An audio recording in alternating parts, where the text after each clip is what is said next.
Voting report మాట్లాడదాం. Wednesday voting trend shake అయిపోతుందన్నమాట.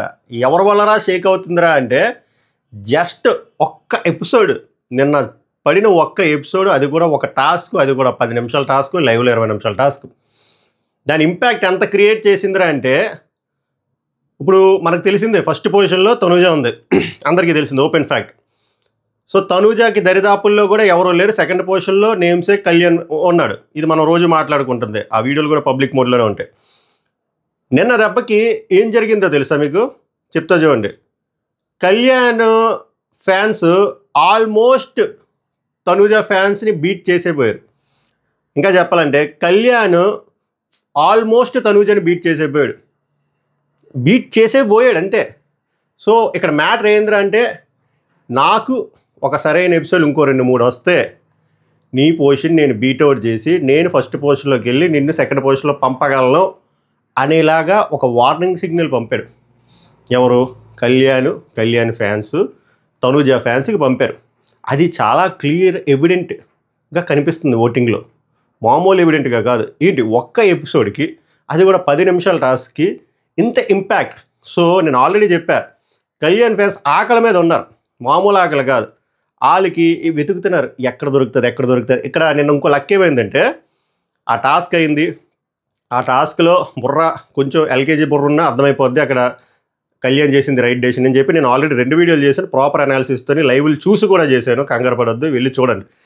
So అది గట్టిగా హెల్ప్ అయింది. ఇంకా బాగా ఏం హెల్ప్ అయిందో తెలుసా కళ్యాణ్ ఎప్పుడు ఓ రైవలరీ పెట్టుకుంటాడు తనూజతో, మళ్ళీ మాట్లాడేస్తాడు, దేకుతాడు. నిన్న ఏమైందిరా అంటే దేకలే. అది నచ్చింది. అది కళ్యాణ్ ఫ్యాన్స్ని పక్కన పెడదాం, జనరల్ ఆడియన్స్కి అది నచ్చింది. ఇదిరా పౌరుషం, ఇలా ఉంటే మేము కొట్టగలం కాదు, కొట్టేస్తాం ఫస్ట్ పొజిషన్ అనేలాగా ఇండికేషన్ ఇచ్చారు వాళ్ళు. అది కళ్యాణ్ ఫ్యాన్స్కున్న స్టామినా. అది ఆంజనేయ స్వామి బలం తెలియలేనట్టు కళ్యాణ్ బలం తెలియట్లే.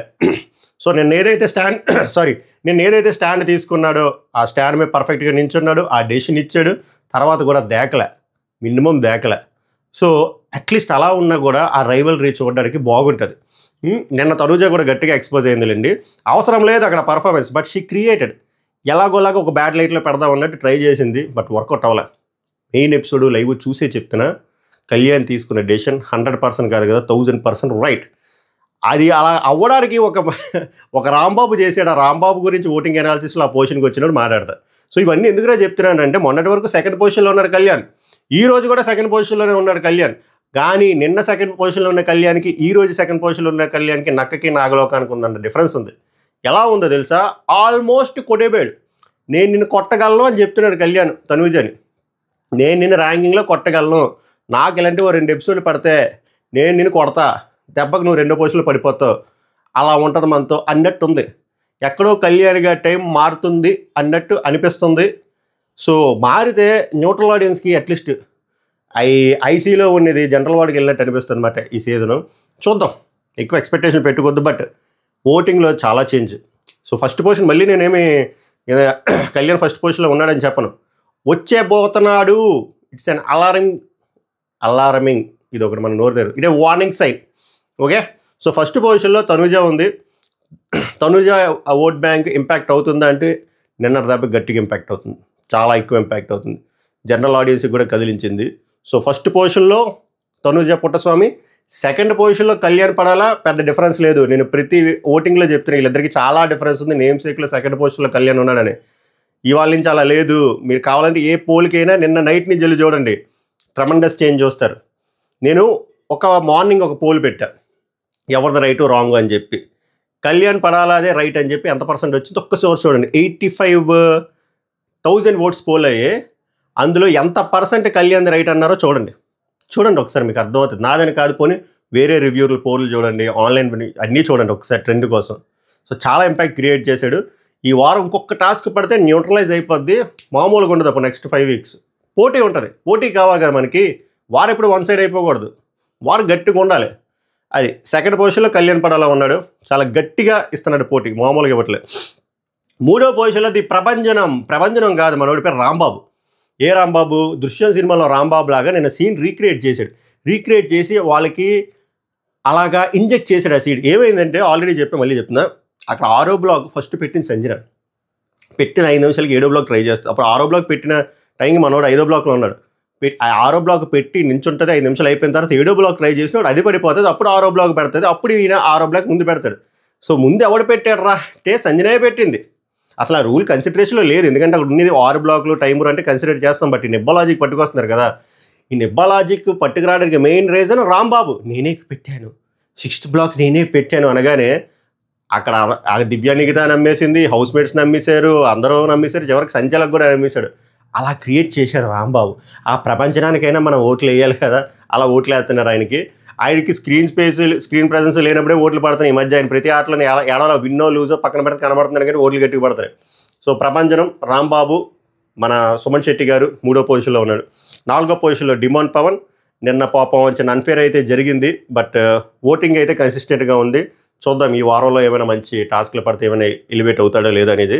4th పొజిషన్లో డిమాండ్ పవన్ ఉన్నారు, మంచిగా ఓట్లు పడుతుంది డిమాండ్ పవన్కి కూడా. డిమాండ్ పవన్ కూడా ఒక్క సాలిడ్ ఎపిసోడ్ పడితే భలే ఉంటుంది అబ్బా, ఒక్కటే పడట్లేదు, చూద్దాం. 5th పొజిషన్లో రీతూ చౌదరి కూడా మంచిగా ఇంప్రెసివ్గా ఆడుతుంది. ఒక 3-4 వారాల నుంచి ఆమె ఓట్ బ్యాంక్ కూడా చాలా ఇంప్రూవ్ అయింది 5th పొజిషన్లో. 6th పొజిషన్లో పాపం సంజన గారు ఉన్నారు. సంజన గారు నేను చూస్తే జాలేసింది, ఎందుకంటే ఆమెకి ఎవరు సరిగ్గా సపోర్ట్ చేయట్లేదు, ఏమీ మద్దతు లేదు. నేను ఫస్ట్ టాస్క్ కూడా 3 రౌండ్లు ఆడింది ఆమె. ప్రెగ్నెన్సీ అయిపోయిన తర్వాత 7వ నెల ఇది. అలాంటి ఆవిడ అంత కష్టపడి అన్ని రౌండ్లు ఆడి తర్వాత ఇంకో రౌండ్ ఆడి హ్యాట్స్ ఆఫ్ అసలు. బట్ ఎవరు ఆమెకు క్రెడిట్ ఇవ్వట్లేదు, కానీ చాలా బాగా ఆడారు ఆమె. బట్ ఆ రేంజ్లో ఓట్లు పడుతున్నాయంటే పడట్లేదు, అది బాధాకరమైన విషయం. 6th పొజిషన్లో ఉన్నారు. నెక్స్ట్ నలుగురు డేంజర్ జోన్లో ఉన్నారు, భరణి, గౌరవ్, దివ్య, నిఖిల్. వీళ్ళు నలుగురు డబుల్ ఎలిమినేషన్ ఉంటుందా ఈ వారం అంటే నేను ఆల్రెడీ నిన్న ఎపిసోడ్లో చెప్పాను, నిన్న రివ్యూలో చెప్పాను, ఈరోజు రివ్యూలో చెప్తే మోస్ట్లీ ఉండదు. మోస్ట్లీ ఏమవుతుందంటే ఇది ఇమ్యూనిటీ కోసం జరుగుతుంది. ఒకరికి ఇమ్యూనిటీ ఇస్తారు, సో 10 మందిలో 9 మంది అవుతారు. 9 మందిలో సింగిల్ ఎలిమినేషన్ ఏముంటుంది, అప్పుడు 10 మంది ఉంటారు కరెక్ట్గా. అప్పుడు ఫ్యామిలీ వీక్ వాళ్ళు ఏదో ప్లాన్ చేసుకుంటారు. అండ్ నాకు తెలిసి ఒక ఇమ్యూనిటీతో పాటు ఇంకొకరిని కూడా ఏదో పవర్ యూస్ చేసి సేవ్ చేస్తారు. సో ఎలా చూసినా ఎలా అంటే చూడండి, డబుల్ ఎలిమినేషన్లో కటింగ్ ఇస్తారు. ఎందుకంటే ఈ అమ్మాయికి ఒక పవర్ ఉందా, పవర్ ఎవరికి, తనుజకి, ఆ పవర్ యూజ్ చేయించడం ఏదో ఒకటి చేస్తారు. సో అడిది పిడితిప్పి సింగిల్ ఎలిమినేషన్ ఉంటుంది. సింగిల్ ఎలిమినేషన్ ఒకవేళ 2 ఇలాగే కంటిన్యూ అయితే దివ్య నిఖితాకి నిఖిల్ మధ్యలోనే ఉంటుంది. నిన్న దివ్య నిఖిత చాలా ఓవర్ యాక్షన్ చేసింది ఆమె. అసలు అంత ఓవర్ యాక్షన్ చేయాల్సిన అవసరం లేదు.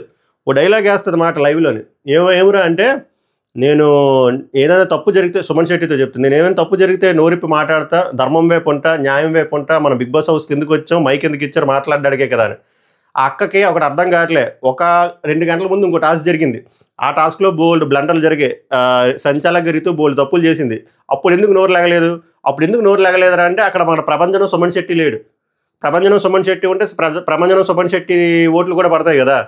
సో అక్కడ న్యాయం కోసం ధర్మం కోసం కాదు, అక్కడ సుమన్ శెట్టి ఉన్నాడా లేదని చూస్తుంది తప్ప ధర్మం న్యాయం ఏదైనా బొక్కలో డైలాగులు.